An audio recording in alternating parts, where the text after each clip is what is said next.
Workplace pressure isn't always about deadlines. Sometimes it's the sexual pressure, the manipulation, the silent intimidation, and the kind of advances you can't report without risking everything. Most people don't see it coming until they're already trapped. And this is the story of how I escaped mine. I had just finished my master's and relocated. New city, new life, fresh hunger for independence.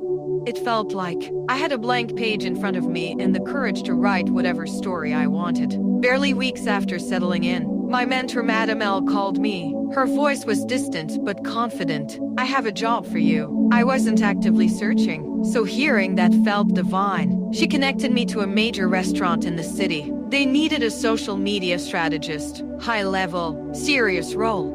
Perfect timing. The offer was sweet. 6-figure salary, flexible hours, health insurance, weekly allowance. Everything was aligning beautifully. I stepped in, full energy, full passion, and ready to build something meaningful. But within days, I felt the atmosphere change. I noticed the uncomfortable way Mr. K, the general manager, interacted with the female staff. The jokes didn't land. The touches lingered. The stares were too long. I kept brushing it off until I felt it directly. His eyes tracking me in hallways, in meetings, even on CCTV footage when he thought I wasn't looking. The other ladies shrugged it off. "That's normal here," they said. But for me, that was a boundary. So I created a survival strategy. Whenever I saw his shadow approaching the staff quarters, I became busy. Desk, archive room, meeting corner, anywhere his presence couldn't reach. One afternoon, he approached me during office hours. He leaned in too close, stretching his arms out like he wanted a hug. Instantly, I stood up and extended my hand. "Good day, sir." My smile was polite, but my boundary was loud. From that moment, everything became official. No casual chats, emails only. No closed-door meetings without witnesses. No unnecessary giggling or small talk. He noticed. His interest quickly turned into irritation. And when he saw I wasn't going to bend, he switched tactics. 1 minute, "You're exceptional, Vera. Very dedicated." Next minute, "You're too stiff. You don't socialize. We are a family." I replied calmly, "My work isn't affected by professionalism, and I leave early because my house is far." That response bruised his ego. Suddenly, mandatory late hours, emergency staff meetings, compulsory Sunday attendance for team bonding, deleted flexible schedules. Everyone knew who these new rules were meant for. I stood up in the meeting and said respectfully, "Sir, my role doesn't require daily physical presence, and Sundays were never part of my job agreement." The silence that followed was loud. Then came the real attack. He called me into his office. "Your salary has been reviewed. We're cutting 30%. You don't show up on Sundays and your timing doesn't match others." He smirked as he spoke.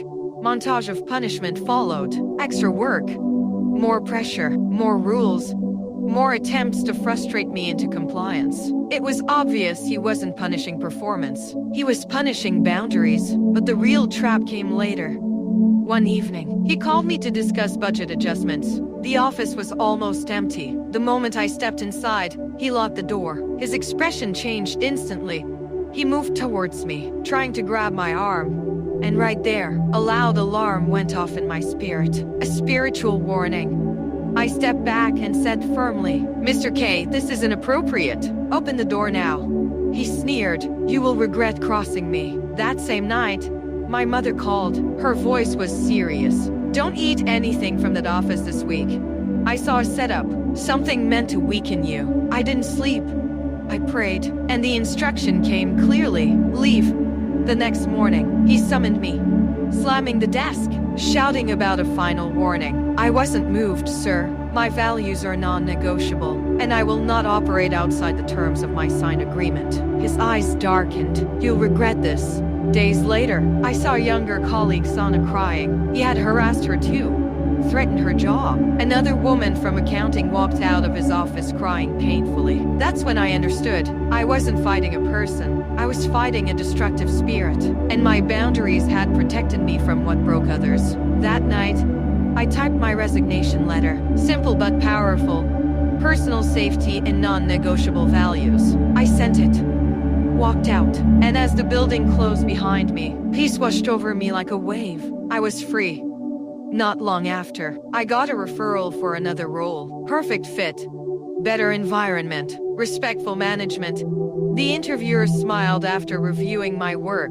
Your values align with ours. I got the job on the spot. Peace. Structure. Growth. No manipulation. No fear. Months later, I ran into Sana. She whispered that Mr. K had lost everything, his job, stability, and was battling a chronic illness. I felt no victory, only pity. May God heal him, I said. Later that evening, as I reminisce over the experience, one truth settled deeply in my spirit. Protection is not always God blocking danger. Sometimes it is God removing the person threatening your destiny. Boundaries are not pride. Boundaries are protection. When you honor your values, God honors your path. And the peace that follows? That's your confirmation. Thank you for watching. Before you leave, share your takeaway, like, comment and share this story, and don't forget to click the subscribe button so you don't miss out on the next one.